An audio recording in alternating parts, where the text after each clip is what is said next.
If you listen to the top 10 Gojira songs on Spotify, you will hear many things that you expect, like crazy rhythms, the use of a whammy pedal, chromatic riffs, and screaming vocals. But you will also find a bunch of stuff that is not expected, like ethnic instruments, like exotic scales, and much, much more. From the top 10 songs, I have identified 5 different ideas that Gojira commonly use in their music that I think gives them their unique sound. If you're wanting to write music like Gojira, or just add the flavor of Gojira into your own music, then this is the video for you. To be clear, I don't want to show you what to play. I want to show you how to approach ideas like this so that you can incorporate them in an original and interesting way. At the end of the video, I will show you the idea that I put together based on what I learned in this process. The first thing we have to do is cover some basics, so let's get those out of the way quickly. Gojira typically tune their guitars to either D standard or drop C. They most often use the Phrygian scale, but they will happily use chromatic notes or jump to a different suitable minor mode, which includes the natural and harmonic minors, or even use an exotic scale if it sounds better for the section of song. For guitar tones, just use Neural DSP Archetype Gojira. If you don't want to pay or can't afford that, that's fine. Either download the free trial or the manual, find out what pedals and amps they use in there, and find free options of those online. In general, the bass is going to follow the guitars either perfectly, or it's going to do something really simple underneath to help support whatever the guitar is doing. The vocal line is usually either just screaming or a static melody. By static, I mean that it's very simple. There's only a few notes that are used. If you're wanting to write vocal lines like Gojira, just keep it really simple. Think of the vocal line more as a rhythmic element and just try and emulate the tone. Let your ear do the rest. Personally, I'm no good at screaming, so I haven't bothered to write a vocal line for my track that you'll hear at the end of the video. Riff number 1, the offset riff. This riff is inspired by Stranded, Silvera, Les Forces Sauvages, and Amazonia. All of these songs feature a simple riff that sounds very familiar but is unmistakably Gojira. It sounds like this.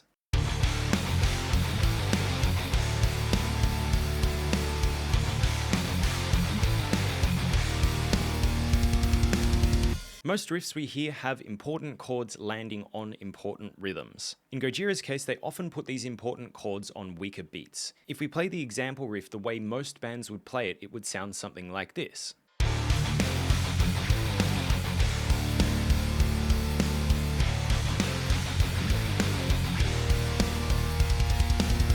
All you need to do to make your riff sound more Gojira is move your idea a little bit before or a little bit after the beat. You may need to shuffle some rhythms and some chords and some stuff like this around, but trust your ear. There's really nothing else that you need to know about this. Either write a riff where the important chords are landing on weaker beats, or just write a normal riff and then offset that bitch. Riff number 2 I call the open riff. It's inspired by Another World and Born in Winter, and it sounds like this.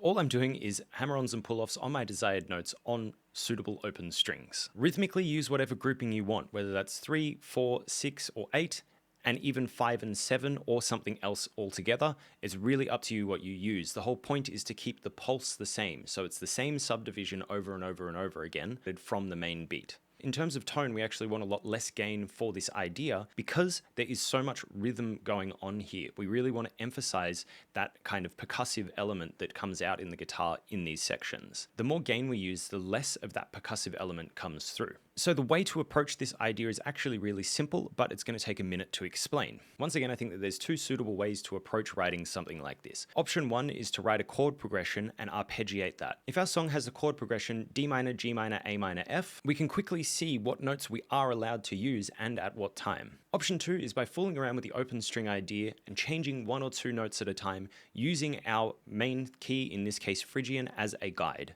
It is a really simple concept, but the open strings might cause some pain. If we're in D standard, the 2 lowest notes are D and G. The only triad with a D and a G in it in this key is G minor. So for this section, if we're using those 2 open strings, our ear is going to think that we've changed key to G minor. If we're in drop C, that means probably we're going to move to C Phrygian, and in that case, the only chord that has the C and the G in it is going to be C minor. But similar problems can come up. Fortunately though, it's more easy to get away with playing the exact same shape on the C and the G strings as it is if you were to use the D and the G strings. If you find yourself in a spot where something sounds wrong and you don't know why, either change the problematic open string by fretting a note, or change the notes you're hammering on and pulling off. If necessary, throw out the key and let your ear guide you. Just remember, If you're in standard tuning, you're tuned in fourths and you're going to have more of these problems. In these riffs, because the guitar is doing so much, the bass usually keeps it really simple and just follows what the implied harmony is, as well as the drums usually just play a very, very simple groove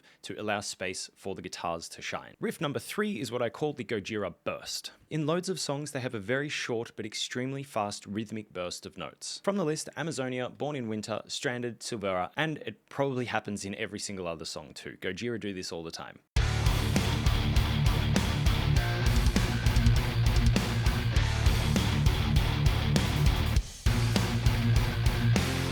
At its core, it's taking a very simple groove, and where one band might put a single note, Gojira put like 3 in there. In saying that, I think that most of these burst riffs that Gojira write would actually be really terrible without the burst. However, adding in a handful of notes instead sounds awesome. When writing your riff like this, just keep at the forefront of your attention the idea of the burst. You will most likely quickly stumble across something that sounds good, it sounds appropriate.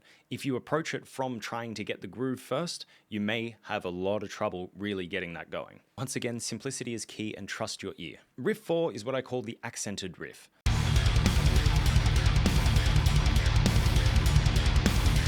Similar to riff 1, where Gojira place important chords on weaker beats, Gojira often write riffs with accents in a bunch of weird places. This idea is featured in The Art of Dying, Heaviest Matter in the Universe, and L'Effort Sauvage. With this riff, the key is just to place an accent on a weak beat. And this is such a simple concept that you can pretty much put it into any riff to give it a different feel. If we take quarter note subdivisions of the bar, most bands are going to play with the accent on the beat. Followed by that, the next most popular one's going to be on the and.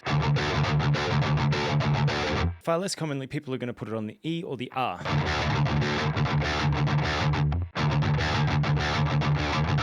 If we're in triplets, Gojira are likely going to lean towards the and or the and the point is that lean towards the uncommon weaker beats and you will be sounding more Gojira in your choices. And the final riff I'm going to call arpeggiations because I don't have a better name. This is actually in 2 parts because it's essentially the same idea just approached in 2 different ways. It's featured on L'Effort Sauvage, Silvera, and Our Time Is Now. What we have in these riffs is essentially a groove playing a chord. In L'Effort Sauvage, you grab subdivisions like the 4th, 6th, or 8th, play the main note, and then break it up with sympathetic notes. Extra points if you can add those other notes on odd rhythms so that you're mixing riff 4 and riff 5 together. It should sound something like this.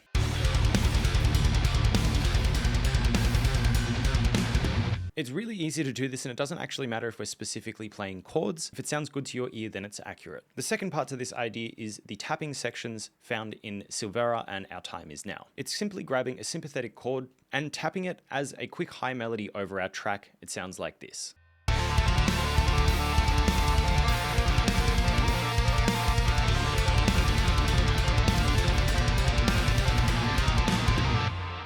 So there you have it, 5 solid and approachable ideas to incorporate some Gojira swagger into your music. If you're wanting to dive deeper into any of this, please check the description for some useful links. Finally, I'm about to play you what I wrote based on what we've learned here. Hopefully you can see the connections between what we've discussed in this video and what I've produced as a result of that.